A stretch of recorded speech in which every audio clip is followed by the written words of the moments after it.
Yes, ma'am.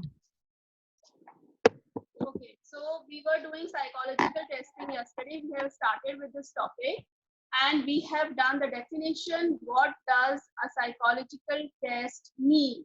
When I talk about a psychological test, under this category, various tests we are using for what purposes? Purposes could be to diagnose some disorder. Yes, it can be used for guiding. It can be used for the career counseling purpose. It can be used to find any psychological attribute. Psychological attribute, if I'm saying again, various are there.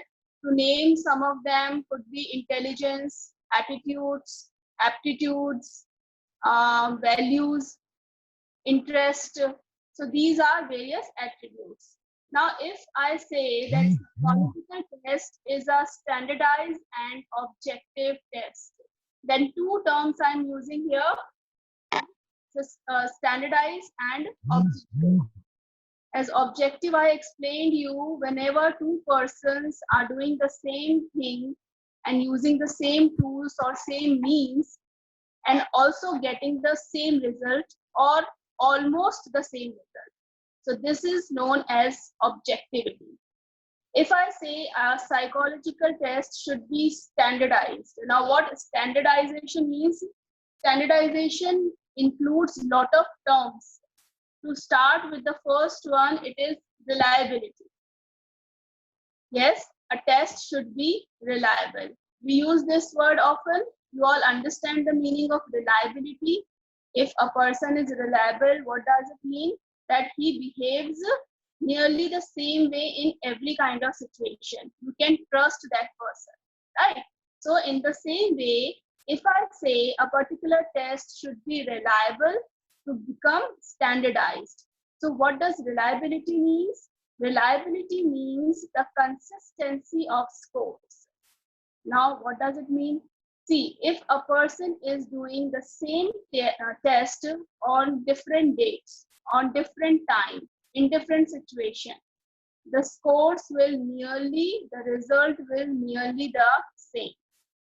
As I given the example yesterday of Reneha, I think that if she has done a test on any date on 2nd May, and again she is performing or conducting that test on 18th of May, the results will be almost the same of both the days. If it is there, that means the test is consistent, right? So reliability means the consistency of scores. Now, under this reliability, there are two major methods used. First one is test, retest reliability. This you can see the types also. These are the types of reliability. The first one is test, retest method. What we are doing, as name is suggesting, that we are conducting the same test once again on the same individual. We are testing and then we are retesting it. So what does it show? It is also showing the temporal stability. Yes, the scores will again be the same or nearer to the same. So this is also a kind or type of reliability. The second one we use, it is known as split half reliability. Now, split half reliability, see, as these methods are not very important, but just for your information, you can understand it. Otherwise, generally, what is reliability is asked. You don't have to explain these two types in detail. But just for your knowledge, I'm explaining you. Otherwise, you don't need to learn it as it is. Now, what is split half? Split half, you can understand, we are cutting something. Yes, we are splitting something into two halves. And why this reliability is used? It is especially used to find the internal consistency of the test. Now, suppose the test is divided into two equal halves, employing even method in one group and employing the odd method in another group. So same test is there, but we have divided it into two equal halves. and we have divided the serial number also. We have taken 1, 3, 5, 7, 9 in one group, and in other group we have taken the even number 2, 4, 6, 8, 12, right, in another group. So by this method we can know about the internal consistency. We have given the odd and even items, and we have divided the test into two equal halves. So this is all about reliability.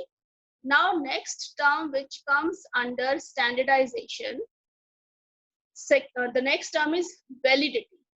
Now if I say that things have to be valid, or in scientific research things have to be valid to be proved. Yes, so valid means that something is logical, something can be proved, and what will be the precise definition of validity as from the point of view of psychological test. If I say validity means that does the test measures what it claims to measure. Are you getting the thing? Validity simply means I'm asking a question to you. Does the test measures what it claims to measure? Let's take an example. If I have given a test to check your language proficiency, yes, if I have given an English test just to check the language proficiency, so does that test contains all the questions which are accurately related to check somebody's language, how proficient they are in certain language? Let's take English. So does that test is valid? Does that test is containing the questions what it claims to measure, right? So validity means does the test is measuring what it claims to measure, what it has been designed to measure. So this is what all about validity. The next term which comes, norms. There are certain terms which makes a test standardized. I have explained you about reliability. I have explained you about validity. Now next comes norms. See, if I ask a simple question to you people that what do you mean by norms? If I ask you that there are certain norms that have to be followed in a school, then you say, yes, ma'am, there are certain norms which we have to follow when we are in our school. So what do you mean by norms? Can we say the norms are certain rules and regulations or certain guidelines which we have to follow? You have to be in proper uniform. This is a norm of the school. You have to be on time. This is the norm of a school, right? And you can eat your lunch during lunch break. This is the norm of the school. So these are certain guidelines or parameters, right? In the same way, when I say a psychological test is also having some norms. I have given you a test to check your language proficiency. Fine. I got the scores. Suppose I have given the test to Kashish. And I got the scores, I got the result of Kashish. Now, how would I compare that score? How would I rate that score, that where she falls, in which category she lies? For that, I should have some standard scores with me. Yes, so those standard scores are known as norms. और वो norms कैसे बनते हैं? How do we make those norms? That are based upon a good sample of population. Norms, how do we get the norms? After applying the test on a good quantity of numbers in the normal population. Suppose I have conducted that test on 200 people, right? So the validity also increased, the reliability also increased, and I got the average performance of the normal population of 200 students. My group number is 200 students on whom I have applied the test and I got some standardized scores. Now I will compare Kashish's score particularly with that norms, the average performance of the normal population. Yes, so for comparison purpose, I must have some norms to which I can compare an individual's scores. Fine. So just let me brief out the things. When we talk about psychological testing, first of all, you're going to explain what is the definition of a psychological test. Then you'll explain that for what purposes we are doing this test, why we conduct this test, right? Then comes the objectivity, you're going to explain it. Then comes, you're going to explain that if a test is termed as standardized, it should have certain features or it should have certain points or certain items. Now, what are those? To start with the first one, explain the reliability. Just explain in brief the two types, the test retest, and second one is split half, right? Then comes another term, validity. Explain it with an example. And in the last comes the norms to which we compare an individual score. This is all about psychological testing. Got it? Yes? Now should we proceed further? Okay. Now next comes types of test. We talked about test. Now there are certain types of test. The tests have also been categorized into certain categories. What are those? To start, see, there are two categorization. First, based upon mode of administration. The types of test are there and it is based upon two, you can say mode of, you can say the two categories are there. The first one is known as mode of administration, that how you are administrating or to whom you are administrating. So under this category, the types of test will be, first one is verbal test, second one non-verbal test, and third one is performance test. Fine. The three categories which is based upon the mode of administration. There could be a question, give the types of test based upon the mode of administration. You should be careful that what the question is asking.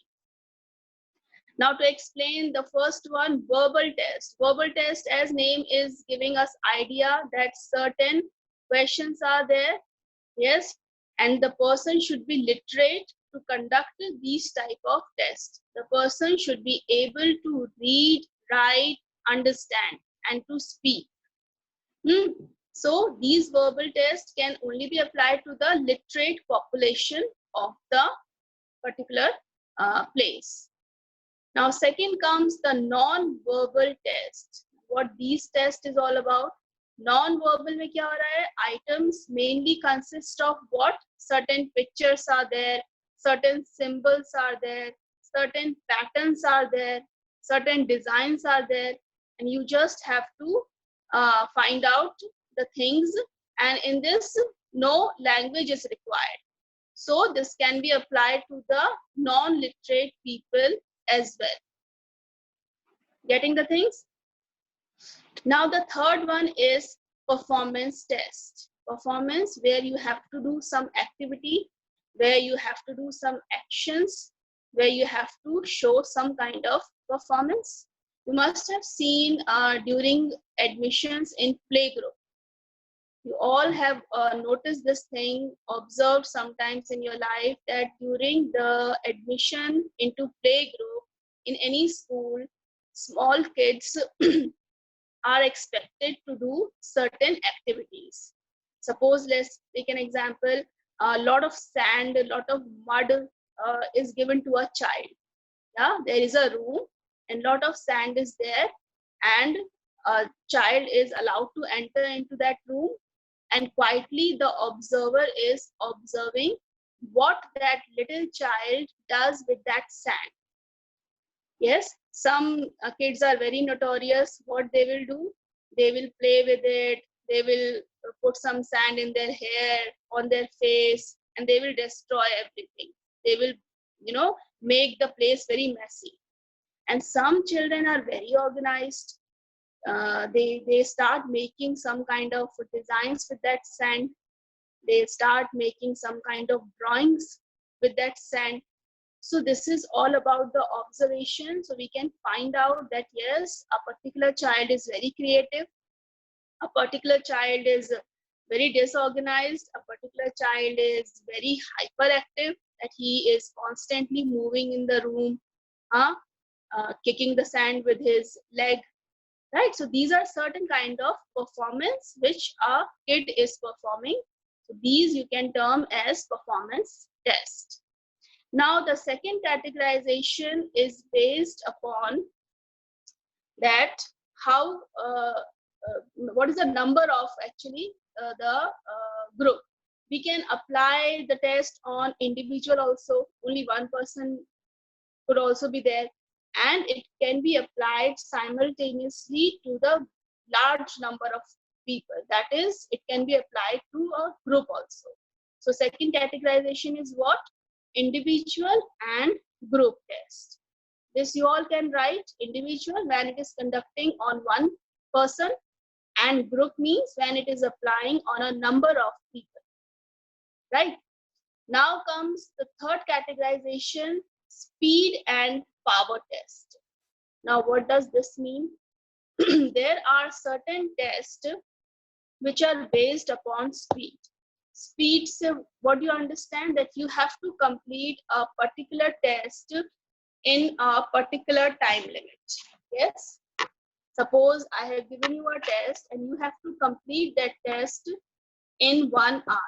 So that will become speed test, because thereby you are increasing your speed according to the time.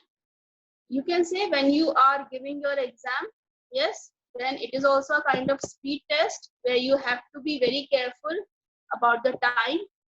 Yes, so this will consider a speed test when there is a time limit given. What is power test? Power, you can correlate it with the strength, yes, but a test cannot be powerful in the same manner as we are. How could it be a powerful? In the matter or in the context of difficulty level. When I say power tests are there, so in these tests, what is happening? The questions are increasing their difficulty level with their number. Suppose question number 1 to 5 are very simple question. From 5 to 10, the questions are of average difficulty. From 10 to 20, the questions are of great difficulty. So here what is happening? The difficulty level is increasing with the number of the question. So this is known as power test. Fine, students. So this is all about the types of test. First one is what? The verbal, non-verbal, and performance test. Second one is what? Individual and group test. The third one is speed and power test. So these all are the types of test. Now here we end up with this psychological test method. We have done observational method, we have done experimental method, we have done survey research method, and we have done psychological test. Fine. Now the last method, which is known as case study method. All have heard this term, case study. Yes, this is also another method of inquiry in psychology. So what is this all about, case study method? First of all, to start, the very initial introduction will be of case studies, what? That it is always done for getting in-depth information. If I say that case study is used for getting in-depth information, what does it mean? It simply means that it involves a detailed analysis of an individual. Case study. You are studying an individual's full lifespan. Suppose a person is of 40 years. So if you are conducting case study method upon that individual, you are analyzing right from his birth to the age of 40 years. What all has happened in his life, what all circumstances were there about his family, about his peer group, everything will be studied. So it is known as in-depth method. Now, how can we conduct this method? How could it be applied? The case can be an individual also. We can apply on only one person. Yes.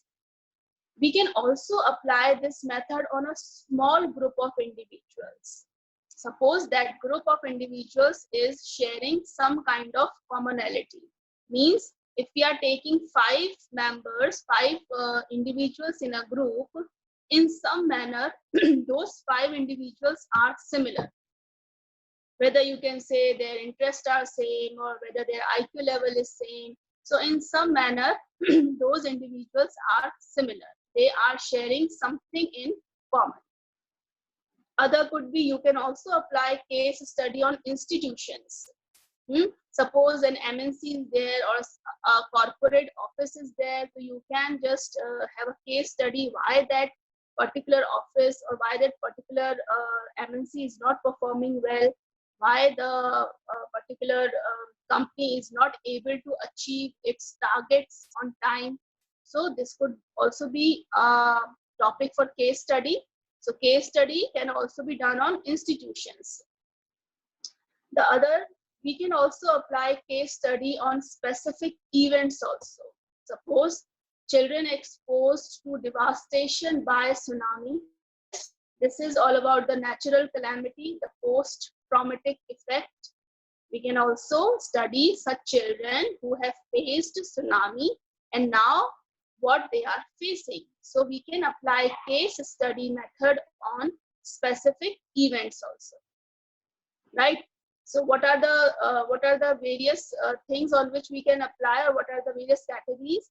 We can apply this case study method on an individual. We can apply it on a group of individuals. We can apply it on institutions. And we can also apply this method to study a specific or a certain event, right? Now comes what? There are certain methods which case study employs, and these methods are multiple in number. What are those methods? Now general question comes in our mind, how do we collect information in case study? What are the different methods? So different methods could be interview, we all have done, observation done, and psychological test, that is also done. So these are the methods from which we can gather information in case study method. With the help of case studies, psychologists have done research to understand. Now another thing comes to what we are studying in particular methods. So case study is generally done on individuals, and what we try to find out by applying this method, we try to know somebody's feelings, somebody's fantasies, somebody's fear, somebody's traumatic experiences, somebody's parental upbringing, and so on. So these are the different things we can get to know after applying this method on an individual. Yes. Then comes a case study is a valuable research tool in the field of clinical psychology and human development. Now, this is another feature of this method. If a 6-mark question comes on this topic, you will explain step by step as I explained you. And in psychology, please remember students that if you are able to give the real life examples, the examples which are given in the book, it is always there. You can give them, no problem. But if you are correlating the concepts with your real life and you are giving those examples, then it is always appreciable in particularly this subject. But that example should be meaningful, should be relevant. Yes, that has to be taken care. So a case study is considered a very valuable tool in the field of what? Clinical psychology and human development. Clinical, I have explained you in first chapter, when we are dealing with major psychological disorders. Yes, in clinical settings, what we are treating? Persons with some behavioral and major disorders. So this case study method has proven very helpful in knowing somebody's unconscious part. Yes, somebody's hidden desires, somebody's inner conflicts. So these are very complicated things. These things you cannot just know by applying a simple test. For that, a whole life of an individual has to be studied very deeply. So this particular method is of great importance in clinical psychology and also human development. That how does an individual moves from one stage to another, what all conflicts and challenges he or she is facing. So it is also important in human development. Now I have taken the name of Sigmund Freud in chapter number 1. Maybe some of you remember still. Sigmund Freud has played a very important role in psychology. He is known as the father of psychoanalysis. So in clinical psychology, whenever we talk about, always Sigmund Freud names come. So we can quote down this name in our answer. And Freud has said that unconscious part of someone or unconscious part of an individual plays a great role in determining his or her personality. So that is why case study method is employed in this field. When we talk about human development, a very renowned psychologist was there, Jean Piaget. What he has done a lot of studies related to the cognitive development on the basis of his observations. And what he has done, he has mainly done these studies on children. Jean Piaget is a very well-known psychologist who have done certain cognitive studies on, especially on children. So these two names can be given in explaining this case study method. Now comes the limitation as we are discussing of every method. So limitation could be that it is very difficult to find the validity. What does it mean? The problem of validity in a single case study is quite challenging. So it is recommended that the information should be collected using multiple strategies. This statement means that in case study, if we are employing only one method to collect the information, suppose I have applied only interview method, so this will not provide the proper validity that does the test is measuring what it claims to measure. So it is always suggestible that in case study method, the researcher has to apply different kind of methods to achieve the validity. So this could be one limitation. Another limitation is careful planning of data collection is required to maintain a chain of evidence. What does it mean? That careful planning of data collection is also very necessary. In this, you have to plan very carefully that how you will collect the data step by step. And through the process of data collection, the researcher is required to maintain a chain of evidence for linking various data sources. Suppose I'm applying any other method, and after that I have applied some other method. So there should be proper link between these two methods. So this will include what? Careful planning, to draw a pre-plan, to draw an outline that if I applied interview, after this I can go for psychological testing. So careful planning is very necessary in case study method. These are certain limitations, and the advantage or the strength of the method could be that it is providing you the detailed information, the in-depth information about an individual. So this is all about case study method. We'll start with the next method tomorrow. Ma'am, you can stop